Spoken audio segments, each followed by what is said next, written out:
বাংলাদেশ পরিস্থিতি নিয়ে আবারও সরব হয়েছে ব্রিটিশ পার্লামেন্ট।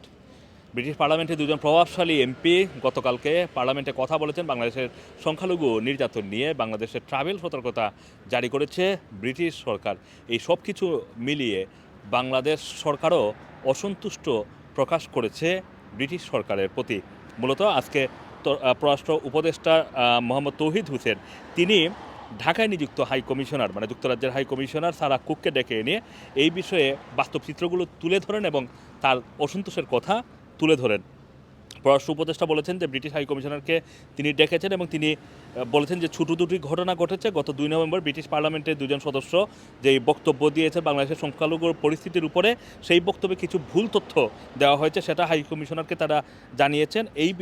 এছাড়া ব্রিটেন ভিত্তিক বেশ কিছু সংগঠন কিছু তথ্য তুলে ধরছে যাতে প্রকৃত চিত্রগুলো প্রতিফলিত হচ্ছে না বলেও তিনি দাবি করছেন। তৌহিদ হোসেন বলেন যে পার্লামেন্টের সদস্যরা তো যা ইচ্ছা সেটা বলবেন, এখানে কারো কিছু করার নেই, কিন্তু বাংলাদেশেরও এই বিষয়ে অবস্থান রয়েছে, তা ব্রিটিশ সরকারকে জানাতেই তারা অনুরোধ করছেন এবং সারা কুক বাংলাদেশ হাই কমিশনের মাধ্যমে বিষয়টি জানাতে অনুরোধ করেছেন। পররাষ্ট্র উপদেষ্টা বলছেন যে যুক্তরাজ্যের অল পার্টি পার্লামেন্টারি গ্রুপের একটি বড় প্রতিবেদন প্রকাশ করা হয়েছে গত সপ্তাহে এবং এটি নিয়েও কিন্তু বাংলাদেশ দুঃখ পেয়েছে, কারণ সেখানেও দেখানোর চেষ্টা করা হয়েছে 5 আগস্টের পরে বেশি মৃত্যু হয়েছে।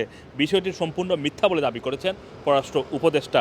5 আগস্টের আগে মৃত্যুর সংখ্যা বলা হয়েছে 280 জন এবং মোট সংখ্যা 1000-এরও বেশি। 5 আগস্ট এবং তার আগে অন্তত 1500 ছেলেমেয়ে নিহত হয়েছে, এটি হাই কমিশনারকে তিনি নিশ্চিত করেছেন, জানিয়েছেন। এর মধ্যে 780 জনের তথ্যসহ তালিকা করা হয়েছে, বাকিদের অনেকের পরিচিতি এখনও নিশ্চিত করা যায়নি, তাদের মৃতদেহ পাওয়া গিয়েছে বলে দাবি করেছেন পররাষ্ট্র উপদেষ্টা আরও বলেছেন 5 আগস্টের পর কিছু ঘটনা ঘটে থাকতে পারে, তবে যেভাবে তুলে ধরা হচ্ছে সেটা সঠিক নয়, একেবারেই সঠিক নয়। দুঃখজনক, বাংলাদেশে 5 আগস্টের আগে এত বড় একটি ঘটনা ঘটেছে, বিপুল সংখ্যক ছেলে মেয়েকে রাস্তাঘাটে গুলি করে হত্যা করা হয়েছে বা মারা হয়েছে, সেই বিষয়ে অল পার্টি পার্লামেন্ট গ্রুপের প্রতিবেদনে উল্লেখ নেই। এ সময়ে ঢাকা দিল্লি পররাষ্ট্র সচিবের পর্যায়ের বৈঠক নিয়ে জানতে চাইলে পররাষ্ট্র উপদেষ্টা গণমাধ্যমকে বলেছেন যে বৈঠকটি একদিন এগিয়েও আসতে পারে আবার, এবং সেটা না হলে 10 ডিসেম্বরে হতে পারে, এটা নিশ্চিত করেছেন। এদিকে ব্রিটিশ পার্লামেন্টে আপনারা জানেন যে দুজন এমপি বাংলাদেশের সংখ্যালঘু পরিস্থিতি নিয়ে কথা বলেছেন।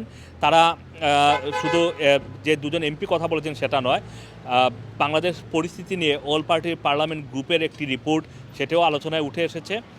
এবং আরেকটি বিষয় হচ্ছে যে ব্রিটিশ সরকারের যেই ফরেন অ্যান্ড কমনওয়েলথ অফিস, তারা বাংলাদেশের ভ্রমণ সতর্কতা অনেকটা ঝুঁকিপূর্ণ মনে করছে বাংলাদেশে এই মুহূর্তে এবং জঙ্গি হামলার আশঙ্কা প্রকাশ করেছে। এই সব কিছু মিলিয়ে 5 আগস্টের পরে শেখ হাসিনা সরকারের বিরুদ্ধে ব্রিটিশ সরকার যেভাবে অবস্থান নিয়েছিল, ঠিক 5 আগস্টের পরে 4 মাসের মাথায় এই অন্তর্বর্তীকালীন সরকারের বিরুদ্ধে নানান ধরনের অসন্তোষ প্রকাশ করতে দেখা যাচ্ছে ব্রিটিশ এমপি বলুন অথবা নানান মাধ্যম থেকে।